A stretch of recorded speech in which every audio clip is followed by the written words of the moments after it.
Assalamualaikum warahmatullahi wabarakatuh. Perkenalkan, kami dari kelompok 9 dengan usaha pisang keju coklat akan menjelaskan sebuah bisnis model kanvas atau BMC pada usaha kita ini. Sebelum masuk ke penjelasan, saya akan memperkenalkan nama-nama kelompoknya. Yang pertama ada saya sendiri, Muhammad Fadilah. Yang kedua adalah Ija Ura Rumzia. Yang ketiga adalah Nola Davina Tukuangi. Yang keempat, Arsya Sultan Kumala. Dan yang kelima, ada Epsan Mahiron M. Doansibah. Masuk ke pembahasan pertama, yaitu dari customer segment. Ya, jadi customer segmen itu adalah kelompok pelanggan atau suatu segmen pasar yang mempunyai karakteristik atau kebutuhan yang serupa. Jadi dalam bisnis untuk mengidentifikasi dan memahami customer segmen itu adalah salah satu hal yang penting untuk merancang strategi pemasaran dan juga untuk mengembangkan produksi yang efektif ya gitu. Jadi mengidentifikasi suatu customer segmen itu juga melibatkan pemisahan pelanggan berdasarkan faktor misalnya seperti ya faktor-faktornya itu demografi, misalnya seperti usia, jenis kelamin, pendapatan, terus juga ada faktor geografi, ya misalnya lokasinya di mana ya kan, tempatnya bagaimana, kotanya di mana atau negaranya di mana gitu ya. Jadi itu berpengaruh. Terus yang ketiga itu perilaku. Misalnya seperti kebiasaan pembeli, kebiasaan pelanggan atau pelayanan, preferensi produk atau kebutuhan dan masalah-masalah yang spesifik seperti itu. Nah, jadi dengan kita memahami customer segment ini, eh, usaha atau perusahaan itu dapat menyesuaikan produk ya yang kita buat gitu ya, dan strategi pemasaran untuk memenuhi kebutuhan dan keinginan pelanggan-pelanggannya gitu. Nah, hal ini bisa membantu kita dalam mengidentifikasi peluang pasar baru, dalam mengoptimalisasikan alokasi sumber daya dan meningkatkan kepuasan pelanggan. Nah, dalam customer segmen ini misalnya kalau di kampus yaitu mahasiswa kampus ya, terus juga ada dosen, juga warga-warga kampus. Ya, yang kedua itu misalnya pengunjung pameran makanan. Jadi di kampus nih kalau kita lagi ada festival kan banyak pengunjungnya dari berbagai macam, bahkan dari luar kampus juga ada gitu ya. Terus yang ketiga, pelanggan individu yang menyukai cemilan pisang keju yang biasanya teman-teman mahasiswa ataupun warga kampus yang kesehariannya memang dia suka pisang keju, ya kita bisa hadirkan di situ gitu. Jadi seperti itulah customer segment gitu. Yang pasti orang yang suka pisang keju itu juga orang yang menyukai makanan-makanan manis gitu ya. Nah, itu saja sih paling ya dari saya. Oke, terima kasih. Lanjut yang kedua ada value proposition. Baik, selanjutnya elemen yang kedua dari BMC Business Model Canva pada kelompok kita, usaha pisang keju coklat, yaitu ada value proposition. Di dalam value proposition ini terdapat 4 bagian. Yang pertama, pilihan rasa yang beragam. Di dalam usaha kita, pisang keju coklat ini terdapat berbagai varian rasa yang beragam seperti coklat, keju, tiramisu, dan rasa lainnya. Yang kedua, harga yang terjangkau. Karena bisnis kita ini target konsumennya adalah mahasiswa, maka kita memberi harga yang sekiranya dapat terjangkau oleh para mahasiswa. Yang ketiga, usaha pisang keju coklat ini sudah pasti adalah makanan yang segar, lezat, dan bergizi. Yang keempat, kemasan terdapat pada usaha ini dapat dibawa pulang atau makan di tempat, karena bisa berbentuk seperti mika ataupun styrofoam. Lalu saya akan menjelaskan elemen yang ketiga, yaitu ada channel. Ini masuknya yang pertama ada stand pameran kampus. Lalu yang kedua itu ada pesanan online. Pada usaha kita ini menerima pesanan online, mulai dari WA atau e-commerce yang lainnya seperti Tokopedia, Shopee. Lalu juga kita menerima sistem pesanan pre-order. Lalu yang ketiga itu ada toko fisik atau gerai. Dan yang terakhir itu kita mempunyai mitra kolaborasi dengan kafe, restoran, atau toko makanan yang lainnya.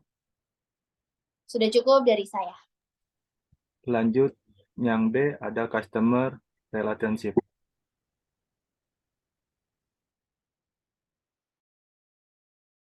Ya, dalam customer relationship ini kan pengertiannya itu hubungan dengan pelanggan ya, relationship. Jadi hal ini merujuk kepada interaksi dan koneksitas kita. Jadi antara perusahaan dan pelanggannya gitu kan. Jadi hal ini itu mencakup kepada semua kegiatan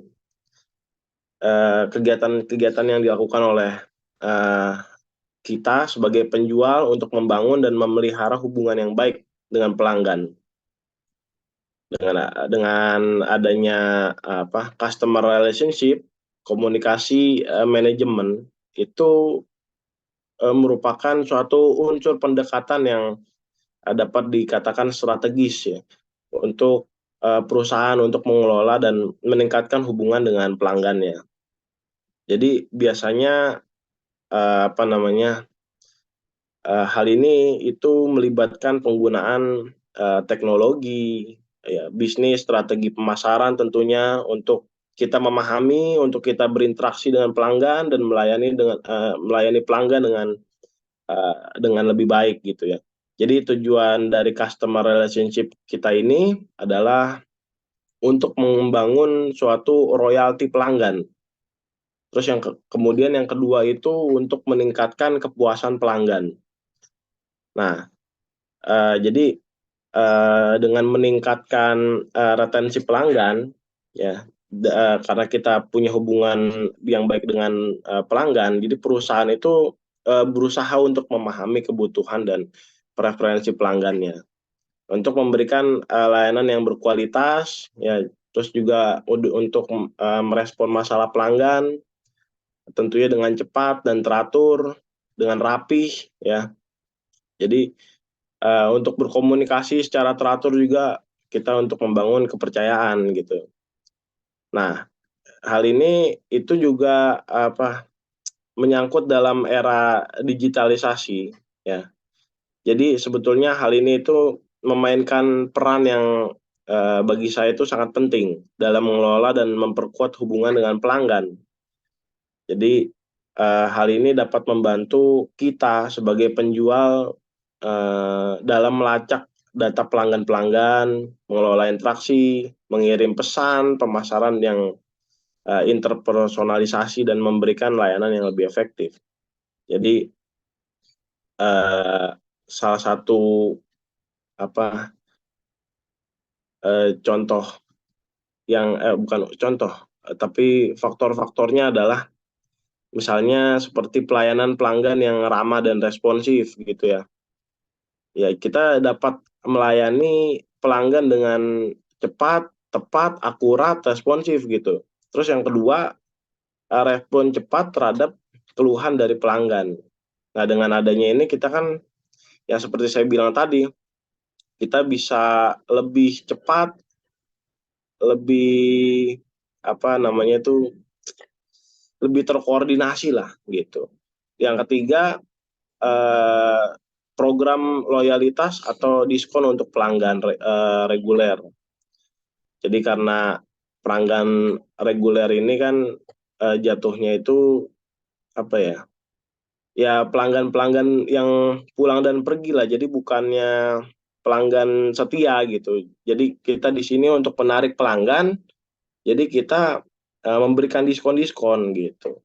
Itu saja sih dari saya ya, demikian paling. Oke, masuk kepada elemen kelima yaitu revenue stream. Dalam revenue stream ini terdapat 5 bagian. Yang pertama, penjualan langsung di pameran. Kita menjual usaha kita ini langsung di pameran tersebut.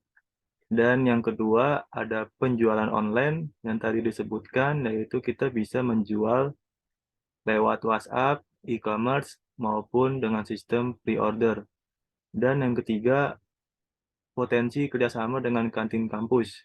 Kita akan mencoba untuk melobi kantin kampus untuk mengajak kerjasama untuk usaha kita ini. Yang keempat, penjualan dalam jumlah besar kepada mitra bisnis. Dan yang kelima, adanya pemesanan untuk acara-acara khusus seperti acara ulang tahun dan yang lainnya. Masuk kepada pembahasan yang F, yaitu Q Resort.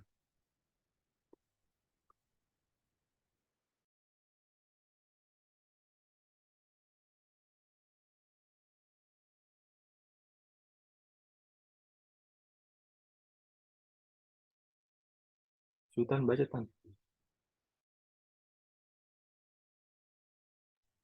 Di dalam Q research ini kita yang pertama itu ada bahan baku. Bahan bakunya seperti pisang, keju, coklat ya, dan berbagai topping, misalnya seperti topping taro, mozzarella, dan lain sebagainya ya, seperti itu. Nah, yang kedua ini ada peralatan untuk mempersiapkan makanan. Nah, kita menyediakan, tentunya ya, menyediakan persiapan untuk peralatan untuk memasak makanan, karena tanpa adanya persiapan yang matang, tanpa adanya peralatan ya bagaimana kita mau berjalan gitu usahanya ya kan. Nah, yang ketiga ini sumber daya manusia. Nah, kita ini harus mempunyai anggota-anggota ya, dan juga tentunya harus kerjasama untuk membuat makanan ya, ketika sedang berjalan usaha itu. Ya, yang keempat yaitu stand pameran atau tempat berjualan. Itu saja sih. Demikian. Oke, lanjut kepada elemen berikutnya yaitu Key Activities yang akan dibacakan oleh Kak Epsan.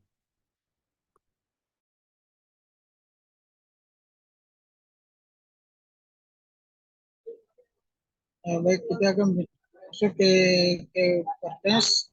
Yang pertama ada pemasakan bahan baku, pisang, keju, dan coklat, dan bahan lainnya. Terus yang kedua, pihak kampus untuk izin dan lokasi pameran.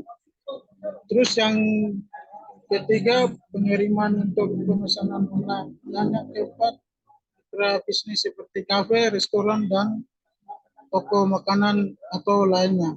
Kita bicara dari 1 sampai 4, pemasukan bahan baku pisang dan keju coklat dapat merujuk pada proses pengadaan atau pembelian bahan-bahan yang diperlukan untuk membuat makanan atau produk itu tersebut.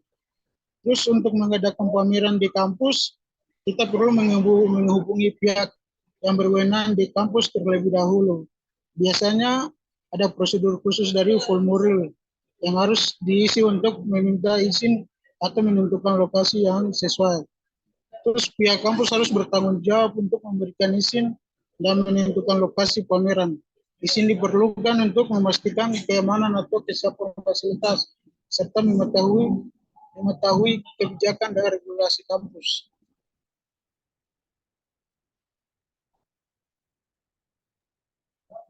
Oke, terima kasih.